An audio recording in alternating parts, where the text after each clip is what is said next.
Kalau kita tidak secara sengaja berdoa untuk itu, kita tidak akan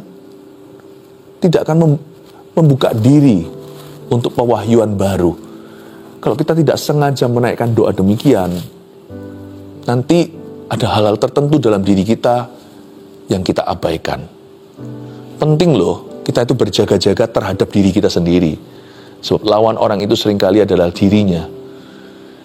Kalau Anda belum subscribe di channel ini, segera, supaya Anda bisa mengikuti terus rema-rema dari Roh Kudus ya. Hari ini ayatnya banyak. Mazmur 139 ayat 1-24. Ini judulnya di Alkitab kita, doa di hadapan Allah yang Maha Tahu. Saya tambahkan hari ini topiknya begini, minta Tuhan selidiki kita ya. Karena itu perlu sekali untuk pemimpin biduan Mazmur Daud. Khususnya kalau Anda memimpin sesuatu, khususnya kalau Anda berpengaruh. Paling tidak jikalau Anda itu bertanggung jawab atas hidup seseorang, misalnya Anda ibu rumah tangga untuk rumah Anda kepala keluarga untuk anak-anak dan istri Anda, atau Anda pemimpin perusahaan, pemimpin pelayanan, atau Anda dipercayai oleh pimpinan untuk memimpin biduan Mazmur Daud. Jadi penting sekali untuk kita itu selalu berada di relnya Tuhan. Jangan sampai salah baru menyadari, terlambat sudah. Minta Tuhan selidiki kita itu apa gunanya? Saya kasih dulu poinnya. Nggak seperti biasanya, kita bahas ayat, lalu baru poinnya terakhir. Saya kasih poinnya dulu pertama, lalu kita baca beberapa ayat setelahnya. Oke, nomor 1, agar Tuhan mewahyukan kepada kita apa yang baik dan apa yang buruk untuk kita.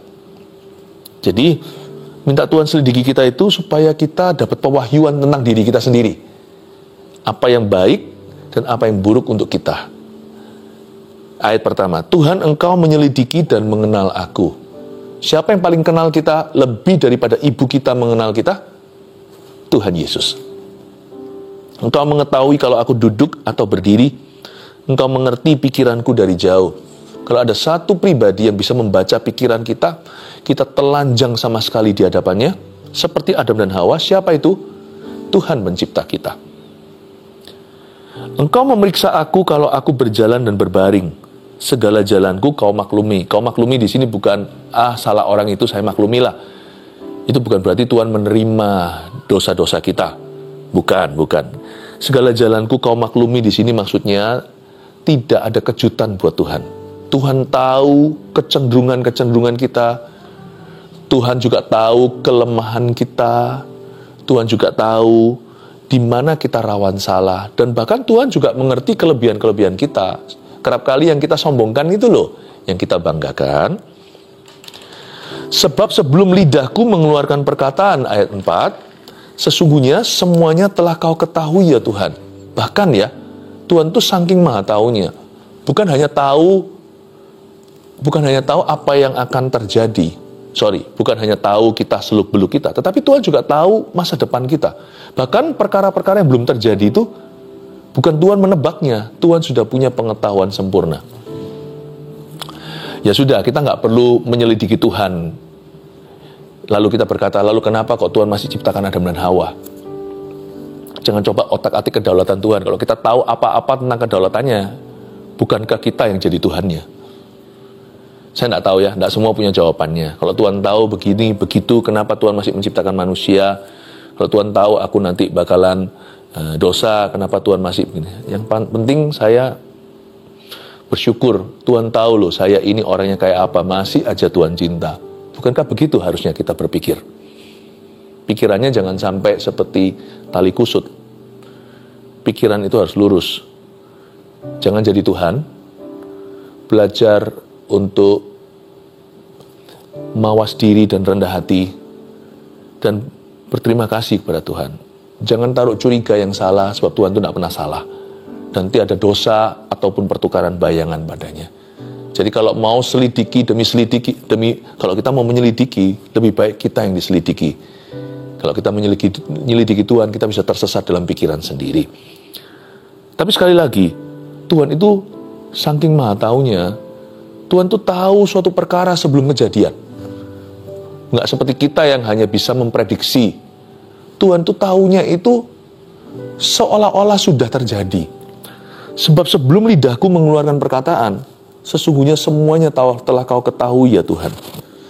Jadi Tuhan itu tahu seluk-beluk kita. Tuhan itu tahu luar belakang, depan belakang, luar dalam kita.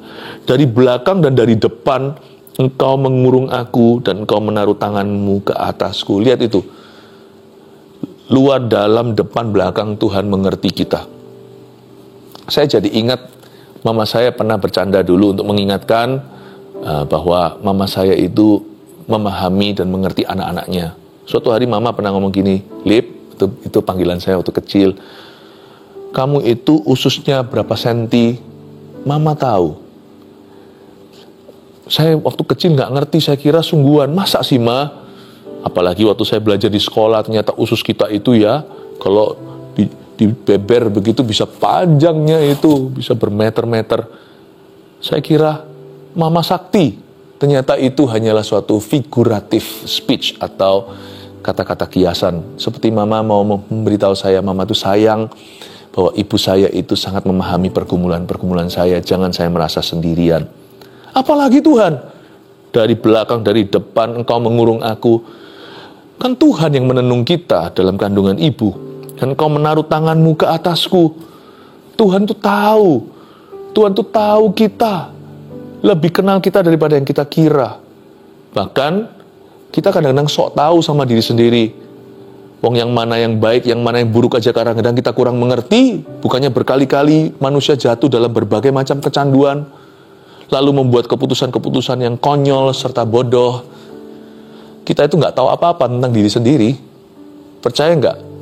Kalau bukan karena Tuhan yang mewahyukan, kita itu bisa self-destruct, bisa menghancurkan diri sendiri dengan mudah, tak perlu bantuan setan.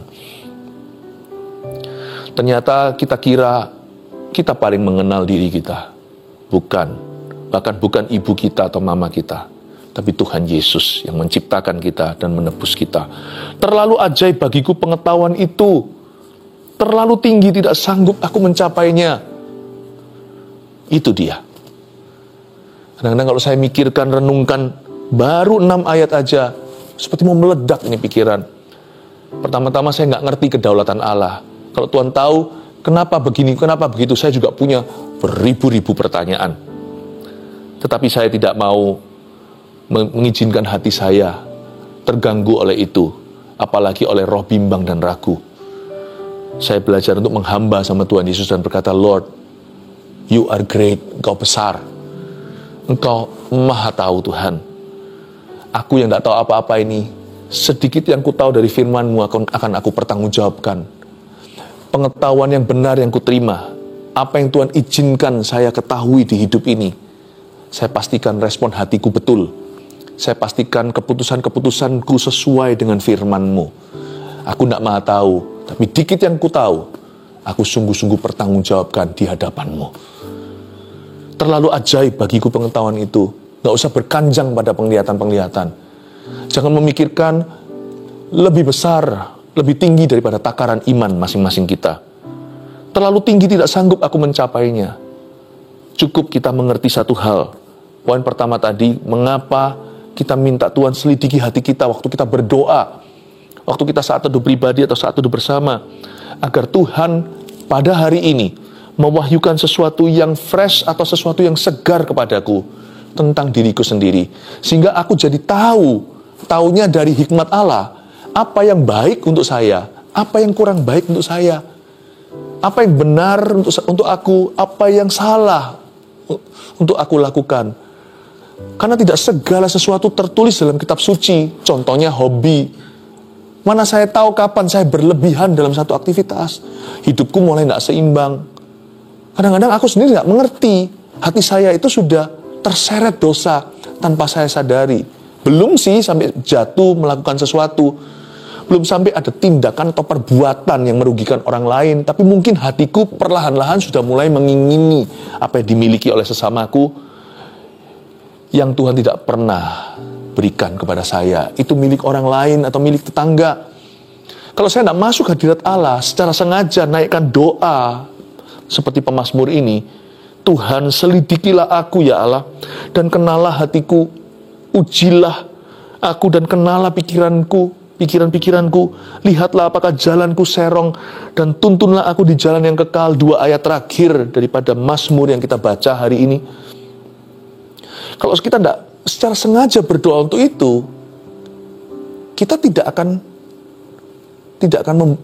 membuka diri untuk pewahyuan baru. Kalau kita tidak sengaja menaikkan doa demikian, nanti ada hal-hal tertentu dalam diri kita yang kita abaikan. Penting loh, kita itu berjaga-jaga terhadap diri kita sendiri.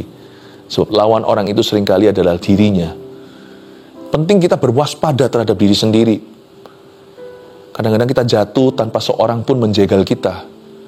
Karena keputusan kita yang salah, dan karena hati kita yang salah lebih dulu. Itulah sebabnya saya masuk ke hadirat Allah, minta sama Tuhan, Lord, selidiki aku ya Tuhan, karena aku tahu aku perlu opinimu tentang diriku hari ini. Kira-kira apa lagi yang aku perlu ketahui? Apa yang baik dan benar? Apa yang buruk yang harus aku hindari? Karena tiap pagi, tiap hari, aku selalu ada kambuh-kambuhan yang baru. Urusan kemarin sudah selesai, saya bisa punya suatu kelemahan yang baru yang tidak saya miliki kemarin dulu. Karena manusia itu selalu pick up new things, selalu menangkap virus-virus yang baru, selalu mengadopsi sesuatu di dunia ini. Dan manusia itu selalu gravitasinya cenderung ke arah dosa, seperti Adam dan Hawa. Karena itu saya harus merapat ke Tuhan Yesus. Saya minta Tuhan mewahyukan kepadaku hari ini perkara-perkara di dalam hatiku yang tersembunyi. Yang kedua, minta Tuhan selidiki kita itu apa gunanya? Agar Tuhan menyatakan kepada kita kehendaknya yang sempurna atas kita. Bukan hanya tentang diri sendiri, tapi kita juga mau tahu kehendak Allah apa. Hari ini, apa ya kehendak Allah yang sempurna? Ada hal-hal yang baik, tapi saya tidak mau berhenti sampai kebaikan. Saya mau Tuhan tuntun saya masuk ke rencananya yang perfect untuk saya. Coba sekarang lihat ayat ke-7 ya. Kemanakah aku dapat pergi menjauhi rohmu? Kemana aku dapat lari dari hadapanmu? Jika aku mendaki ke langit, engkau di sana. Jika aku menaruh tempat tidurku di dunia orang mati, di situ pun engkau. Jika aku terbang dengan sayap fajar dan membuat kediaman di ujung laut, juga di sana tanganmu akan menuntun aku, dan tangan kananmu memegang aku. Jika aku berkata, biarlah kegelapan saja melingkupi aku dan terang sekelilingku menjadi malam, maka kegelapan pun tidak menggelapkan bagimu, dan malam menjadi terang seperti siang, kegelapan sama seperti terang. Doa seperti ini membuat kita nggak lari dari Roh Kudus. Tuhan, selidiki aku. Mau nggak mau membuat kita itu datang ke bawah kakinya. Aku nggak bisa lari dari hadapanmu Tuhan. Karena tanpa mendekat, aku nggak akan bisa melihat. Aku tak akan bisa mendapat pewahyuan itu. Apa yang menjadi kehendakmu yang paling sempurna for my relationships today, untuk hubunganku dengan orang-orang di hidupku hari ini? Apa yang menjadi kehendakmu yang sempurna dalam pekerjaanku, dalam permasalahanku, dalam tantangan di depan? Today I will walk with my hands in God, seperti lagu itu. Hari ini aku mau berjalan dengan tanganku menggandeng Tuhan. Teach me your way. Ajari aku jalan-jalanmu dan cara-caramu, sebab jalanmu lebih tinggi dari jalanku, caramu lebih tinggi dari caraku. Jalanmu bukan jalanku. Aku mau tahu kehendak Tuhan yang paling sempurna, bagaimana menghadapi persoalan yang ada di depanku ini, atau apa yang harus kulakukan dalam hubunganku dengan sesamaku. Kalau aku diperhadapkan dengan situasi seperti ini sih mauku, tapi apakah kehendakmu? Kita harus menaikkan doa seperti Yesus, bukan kehendakku, ya Bapa, tapi kehendakmu yang jadi.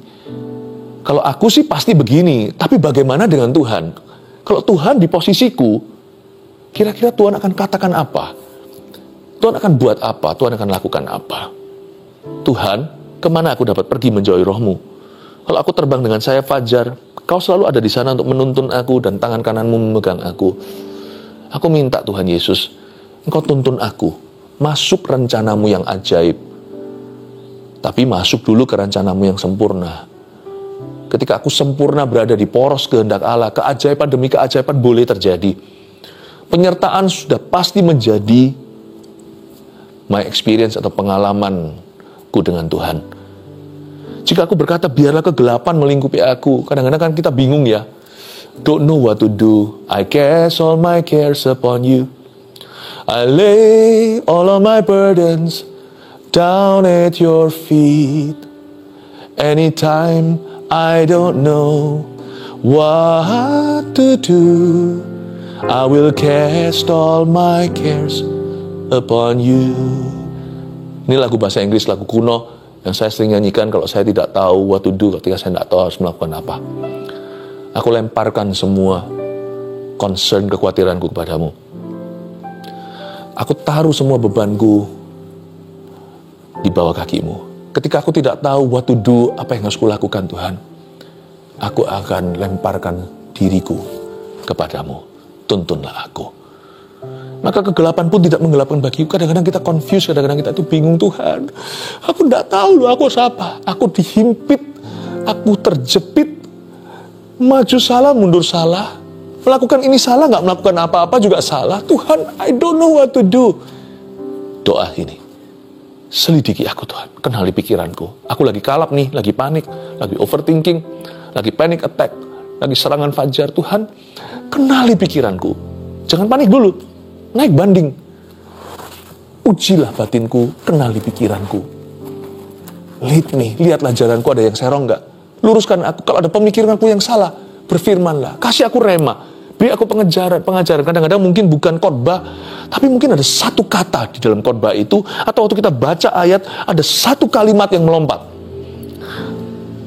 Koreksi pikiranku Tuhan, aku ingin dari sini melompat langsung masuk ke rencanamu tanpa transit di mana-mana. Aku mau langsung sampai ke destinasinya, yaitu rencana Allah yang sempurna. Sekalipun rencana itu masih perlu waktu untuk digenapi, tapi aku mau tahu hari ini waktu dalam hadiratmu, aku mau mengerti rencanamu yang ajaib bagiku apa. Kadang-kadang kita nggak tahu apa yang akan terjadi karena manusia nggak bisa membaca masa depan.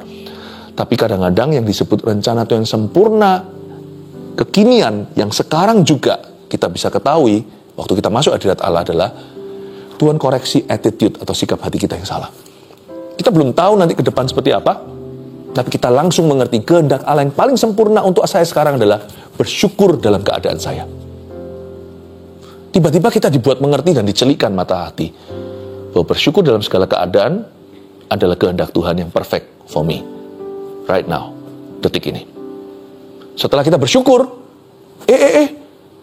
kita nggak sadari satu hal menuntun kepada hal yang lain, seperti satu mata rantai. Tiba-tiba kita keluar dari masalah itu dengan gilang gemilang dan menjadi kesaksian. Ujian iman kita tadi itu, our greatest test, menjadi our greatest testimony, menjadi kesaksian kita yang terbesar. Semua dimulai pada suatu hari kita minta Tuhan selidiki, lalu Tuhan ajari kita untuk bersyukur, padahal masalahnya masih di sana.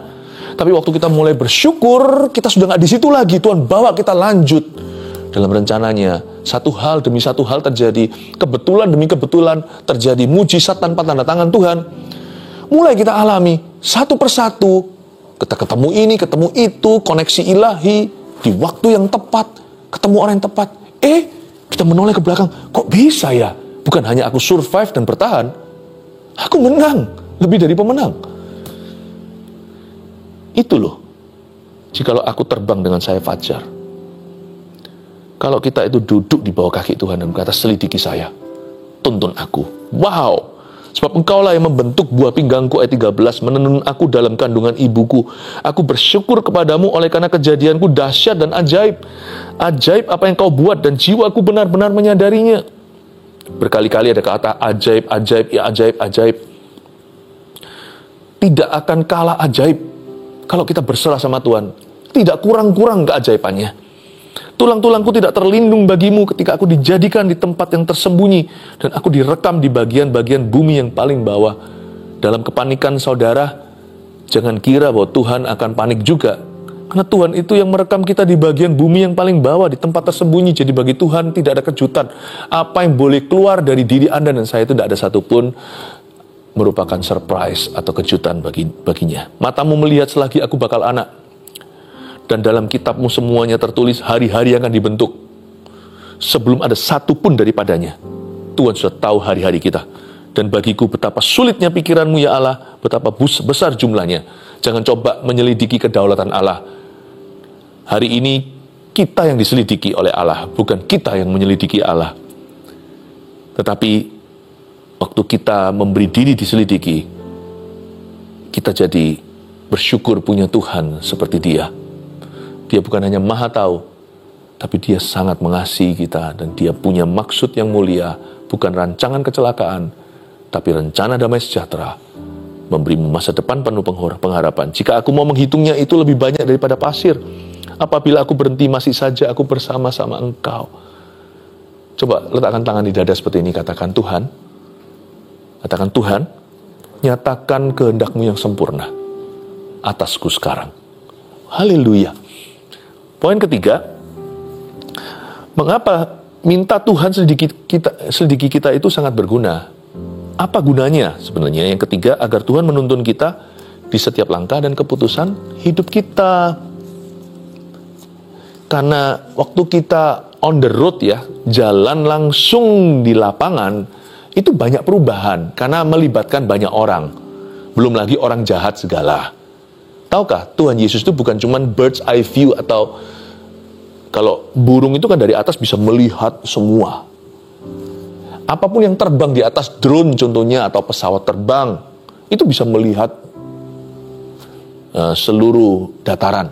Kalau dari luar angkasa juga lewat satelit juga bisa melihat seluruh bumi malahan.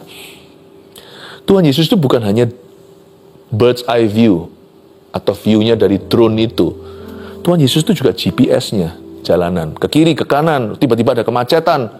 Kita sudah diberitahu kan lewat apps atau aplikasi itu. Waktu kita setir suatu tempat yang asing, kita diberitahu di sebelah sana jalurnya merah, dituntun ke jalur yang lain. Mungkin di sebelah situ tadinya oke, tapi ternyata ada tabrakan dan kecelakaan. Ada pula yang jalannya ditutup.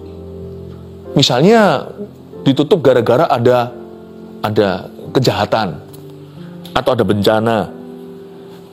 Karena di jalanan itu terjadi banyak dinamika dan perubahan.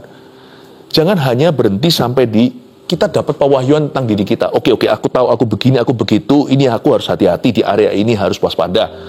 Nggak berhenti sampai kita mengenal kehendak yang sempurna, yang baku di depan kita. Oke, bersyukur contohnya, atau memaafkan, atau kita itu mentaati satu perintah. Oke, tapi waktu kita sungguh-sungguh mentaati perintah itu atau melakukan kehendak Allah, dalam perjalanan itu terjadi berbagai macam dinamika. Ada pengalaman-pengalaman baru yang tidak terduga karena melibatkan manusia di situ. Ada roh-roh jahat yang melawan kita. Makanya itu kita nggak cukup sampai jadikan Yesus sekedar satu patokan, pedoman atau jalan. Tapi kita juga harus melangkah dengan Dia dalam setiap langkah keputusan hidup kita. Tahukah Yesus itu adalah the greatest intel on the road? Intel kita, intelligence kita yang nomor satu, yang paling kita butuhkan. Karena Dia tahu semua manusia, musuh kawan itu semua sudah ada dalam radarnya dalam hidup kita. Musuh kawan kita. Tuhan itu adalah intel terbaik yang kita miliki di jalan hidup kita. Setiap langkahku diatur oleh Tuhan. Karena Tuhan yang menuntun langkah kita, kita tidak akan salah jalan. Bahkan hal-hal yang kita tidak rencanakan pun serba kebetulan. Orang dunia berkata hoki atau apa, atau semacam keberuntungan atau laki. Saya nggak percaya itu, saya hanya percaya penyertaan Immanuel, Tuhan beserta kita. Di setiap jalan hidup kita dan langkah-langkah kita. Kita lihat sekarang di ayat 19. Sekiranya engkau mematikan orang fasik ya Allah, sehingga menjauh daripadaku penumpah-penumpah darah. Lihat itu, ada orang jahat di jalanannya Daud. Yang berkata-kata dusta terhadap engkau dan melawan engkau dengan sia-sia. Lalu ada kata-kata yang kurang bertanggung jawab. Lihat ya, dinamis ya. Setiap langkah kita tuh dinamis.